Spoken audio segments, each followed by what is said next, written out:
Zakat syariat dan zakat tarekat. Sebagaimana sholat, zakat pun terdiri atas dua macam, yaitu zakat lahir dan zakat batin atau zakat ruhani. Zakat lahir ditunaikan sesuai dengan ketentuan syariat, yaitu mengeluarkan sebagian harta yang diperoleh secara halal. Setelah menetapkan jumlah tertentu untuk kebutuhan keluarganya, sebagian dari kelebihan harta itu didistribusikan kepada kaum fakir. Berbeda dengan zakat lahir, zakat batin diambil dari apa-apa yang diperoleh seseorang dari harta ukhrawi untuk kemudian didistribusikan kepada orang-orang yang membutuhkannya, yaitu mereka yang miskin rohani. Zakat adalah bersedekah atau berderma kepada orang miskin sesuai dengan perintah Allah. Innamas shadaqatu lil fuqara'i wal masakini wal amilin. Sesungguhnya sedekah itu adalah bagi orang fakir dan miskin. At-Taubah 60. Segala sesuatu yang diberikan sebagai zakat akan melalui tangan Allah sebelum sampai kepada orang miskin.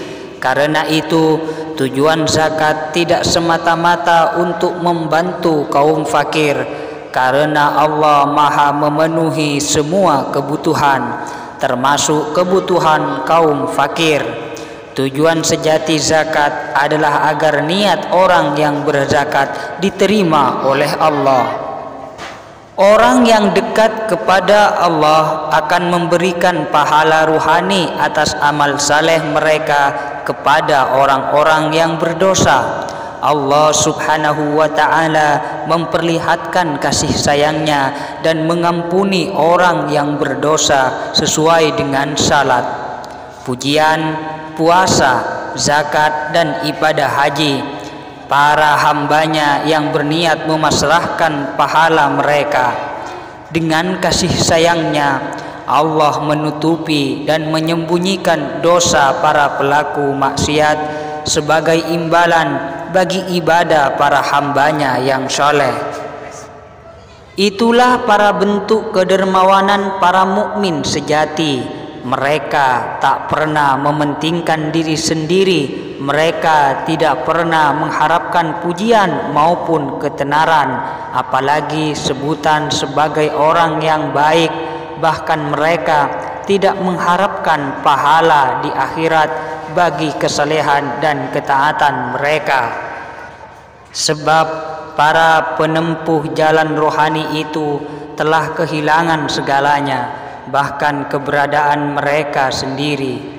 Mereka menjadi sangat dermawan karena mereka sama sekali tidak membutuhkan dan tidak memiliki apa-apa. Allah mencintai para dermawan yang telah menghabiskan seluruh harta duniawinya. Rasulullah sallallahu alaihi wasallam bersabda, orang yang telah menghabiskan semua miliknya dan tidak berharap memiliki apa-apa akan berada dalam perlindungan Allah di dunia dan di akhirat kelak. Tokoh sufi wanita pertama, Rabi'ah al-Adawiyah rahimakumullah, pernah berdoa dan memohon kepada Allah, "Ya Allah, berikan semua bagianku di dunia ini kepada orang-orang fakir. Jika aku memiliki sebagian tertentu di akhirat, berikanlah kepada orang beriman dari hamba-hambamu. Yang kudambakan di dunia hanyalah kerinduan kepadamu, dan yang kudambakan di akhirat hanyalah berada bersamamu.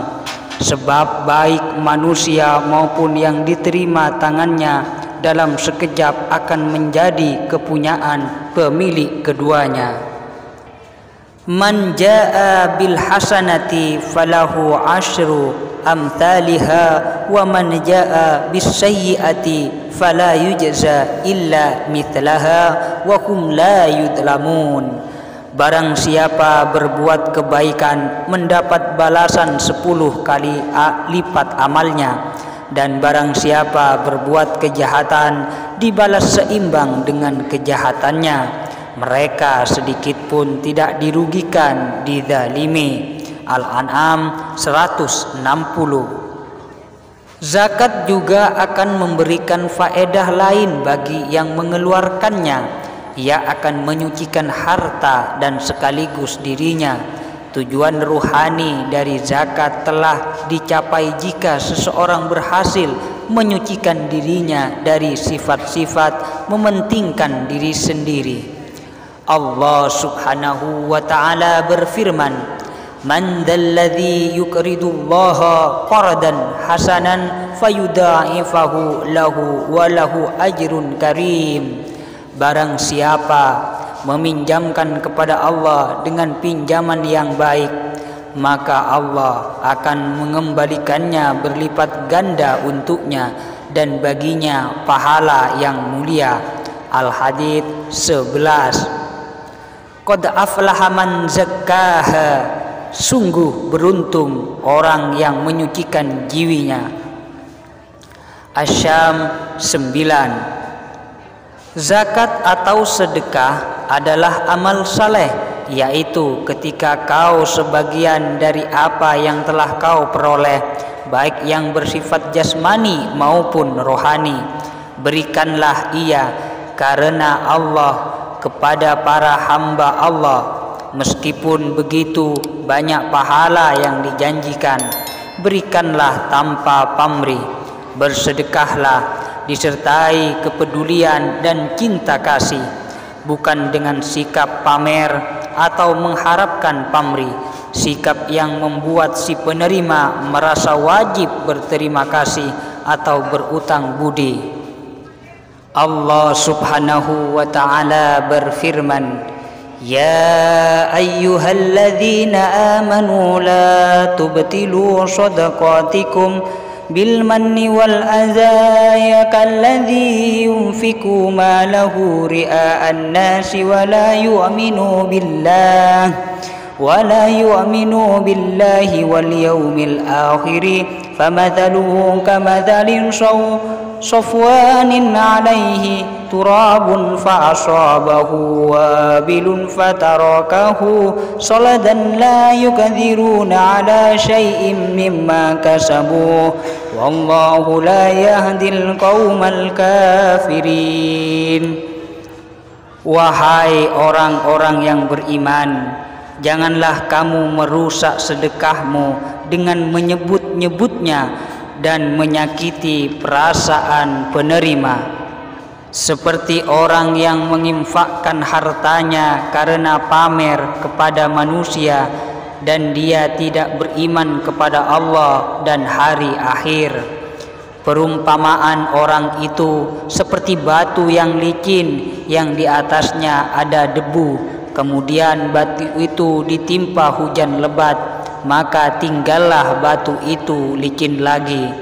Mereka tidak memperoleh sesuatu apapun dari apa yang mereka kerjakan, dan Allah tidak memberi petunjuk kepada orang-orang kafir.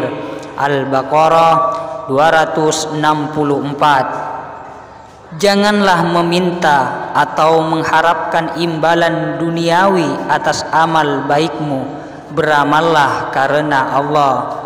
Lan tanalul birra hatta tunfiqu mimma tuhibbuna wa ma tunfiqu min syai'in fa innallaha bihi alim. Kamu sekali-kali tidak sampai kepada kebaktian yang sempurna sebelum menafkahkan sebagian harta yang kamu cintai, dan apa saja yang kamu nafkahkan sesungguhnya Allah lah mengetahuinya. Al-Imran 92.